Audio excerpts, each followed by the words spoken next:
Yo, it's Trivelli. I'm back, and today I'm going to be giving you guys a look at a great matchup between FAU and UF in football for week 1 of the NCAA football season. Now, I'm going to take the underdog here with the points for FAU, and I'll explain why in this video. So if you can, please like, comment, and subscribe so we can get this channel out to as many people as possible. Also, follow me on Instagram and Twitter so you get my daily notifications for when I'm dropping videos, which is going to be Monday through Friday because I'm never slacking. Now, let's jump into the action.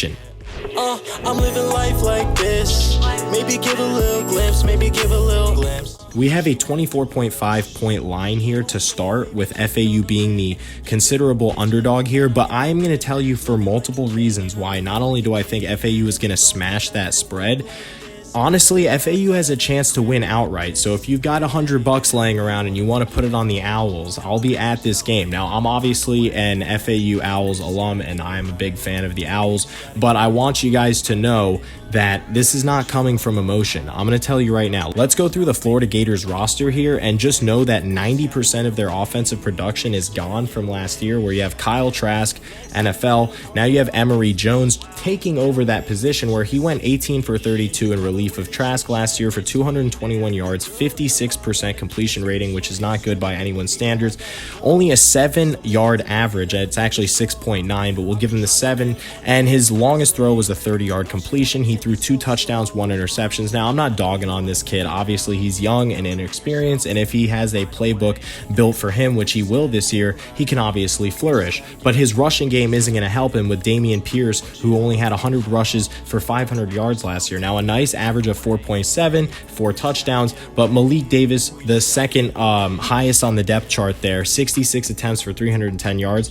It's just not looking really good in the rushing category, so they better step up and play better this year, especially because FAU has a pretty good D-line this year. Now, look, the receiving category for Florida, they lost a lot of their production. They've got Kadarius Toney gone, Kyle Pitts gone. Jacob Copeland was the remaining starter last year. They bumped him up to number 1. That's what Dan Mullen said, but this guy only had 23 receptions for 400 yards, and so not much production here on the UF offensive side of the ball. This is why I say that if FAU can keep them under 35 points and score, 14 to 17 points, even if they're going to lose the game at the end of the day because, they run out of willpower, they're just not as talented, they're going up against 4- and 5-star recruits. I get that. On the road, most likely going to be a sold-out crowd because, Florida doesn't really care about COVID restrictions. So what I'm trying to say is, guys, from that standpoint, I do understand how you guys will say that FAU will lose this game by multiple touchdowns, but they're not going to lose by 24.5. I just don't see it. There's not enough time in this game where FAU is going to be able to grind out the ball. Now, I'm going to tell you why I think FAU on offense is going to play really well. If you look at their offense, they were able to pick up N'Kosi Perry in the offseason. Obviously was an in-and-out starter for the Miami Hurricanes for a couple of years, had some big moments even in a bowl game versus Oklahoma State where he played well. And if you just take a look at some of the teams he's played against on the road and sold out crowds, this is going to be big from an experience standpoint. This is someone that's not going to fumble the ball in like the first couple snaps. We've seen FAU do this multiple times against big opponents on the road where the quarterbacks just weren't ready, centers weren't ready. Well, listen, FAU is bringing back 5 starting offensive linemen from last year. 2 of them will be playing in the NFL, that's no doubt. BJ Etienne and senior guard Desmond Noel. I do like FAU's backfield as well, returning Malcolm Davidson and Larry McCammon. Now, if these guys can stay healthy, they're both over 4.5 yard per carry running backs, and Malcolm Davidson actually had 7.1 average last year.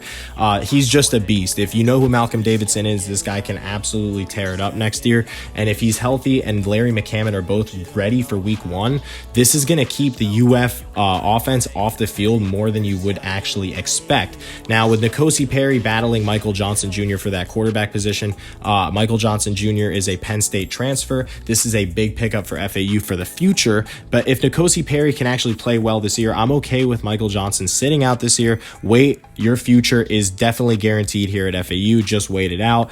And the receiving core for FAU is probably the biggest question mark, where you're bringing back like LeJontay Wester and some of these other no-name guys that were playing last year didn't really get more than 5 to 10 receptions because the season was blown up by COVID. But I do like returning Michael Irving and Logan Peterson, so we'll have to see what happens with Michael Irving. I do like Logan Peterson. This guy could play really well next year if he stays healthy. So, all right, here's what it comes down to, guys.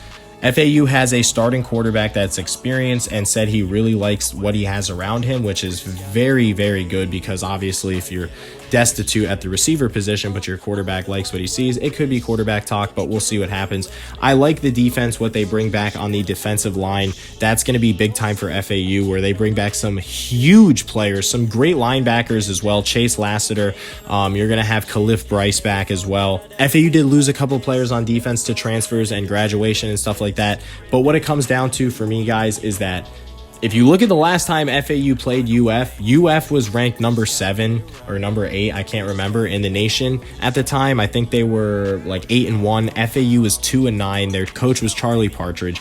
Our quarterback was Jaquez Johnson. Like, I remember it like it was yesterday. We lost in overtime. Okay, we lost in overtime. Played a great game, and I know that has nothing to do with now, but it has to do with FAU. Now, when you have coaches like Willie Taggart, that's went against UF before. You have coaches like Hines Ward, that's a great motivator. I think he can get these players, they can get these players up for this game, show them what their former alum have done and made them proud, you know, losing 20-14 in the Swamp when they were like 30 or 40 point underdogs.